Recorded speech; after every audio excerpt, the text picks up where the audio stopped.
Dans les années 80, une équipe de l'association sénégalaise Endagrave Sahel s'est lancée dans une recherche-action-formation avec les habitants du quartier de Grand Yoff sur la base des théories et des pratiques de l'économie populaire. Leur compréhension du phénomène de la pauvreté en banlieue de Dakar a donné naissance à des outils innovants enracinés dans les logiques et les pratiques de l'économie populaire en milieu urbain. En témoigne le réseau des caisses populaires, basé sur l'ingénierie financière des tontines et le tissu relationnel des participants. Dans ce contexte urbain, le pauvre n'est pas celui qui n'a rien, c'est celui qui n'a personne à solliciter au moment nécessaire. La caisse fonctionne ainsi comme une tontine qui mutualise les ressources de toute une communauté. Aujourd'hui, pour Endagrave Sahel, le défi est de massifier cette pratique de la finance sociale réellement solidaire, ancrée dans les pratiques populaires de l'économie au moyen de technologies adéquates. Ma préoccupation, c'était d'être efficace par rapport à mon ambition de lutter contre la pauvreté. Or, je me rendais compte que je n'y arrivais pas. Parce que je suis parti d'un postulat comme quoi les gens étaient économiquement pauvres. Et seulement économiquement pauvres. Alors qu'ils cessaient de me démontrer que la pauvreté n'était pas une affaire économique. Elle était une affaire sociale, que nous avons traduit dans notre jargon à nous, que c'était une affaire d'orphelins sociaux. La façon dont je pensais que l'économie fonctionnait était largement différente de la réalité. En réalité, toutes les ressources, les personnes, ainsi de suite, sont intégrées, sont mises en relation et tout circule. Donc l'approche intégrative, qui est la réalité de l'économie populaire, était opposée à une approche isolante de l'économie. L'économie était dissociée de la réalité sociale.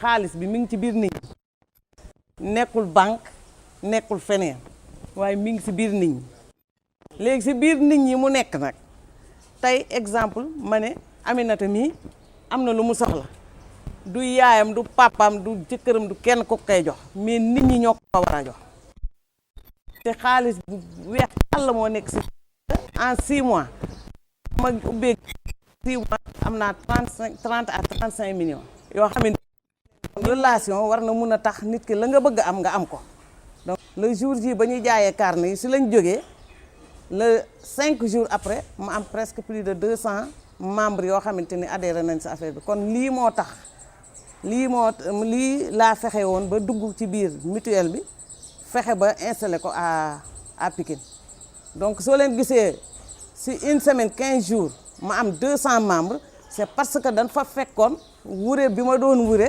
mooy les tontines avec les maraîchers ak les tontines avec vendeuses de poissons yi vendeuses de légumes loolu moo ko indi mais du caagi ni ñooñ dañ fa toogoon di xaar loolu. Comme Ourey vient de l'expliquer, les caisses populaires, pour les nommer comme telles, ont pris rapidement une importance. Une importance à l'échelle collective comme une importance à l'échelle individuelle. Parce que chaque personne est reliée à une diversité et à une multiplicité de tiroirs. Et donc la difficulté est vite arrivée de voir comment je peux gérer quelque chose qui prend une importance aussi grande. Et donc le projet de digitaliser, c'est d'abord pour permettre à chaque partie prenante d'avoir une lisibilité totale sur les engagements qu'il prend et sur les tiroirs caisses qu'il fait interagir. Et ça, à l'échelle individuelle, c'est déjà trop important. À l'échelle collective, c'est encore un autre défi. Le dernier défi qui nous importe, c'est si ça circule bien à l'intérieur de chaque réseau. C'est comment décloisonner les réseaux pour permettre à un plus grand nombre encore qu'on ne peut obtenir aujourd'hui, pour qu'un plus grand nombre tire parti de la démarche ainsi et puisse aussi s'associer pour être tiroir-caisse d'un réseau de relations, en même temps que ces tiroirs-caisses vont alimenter et élargir le nombre d'ayants droit ou de parties prenantes, pour que l'échelle de la lutte contre la pauvreté soit massifiante.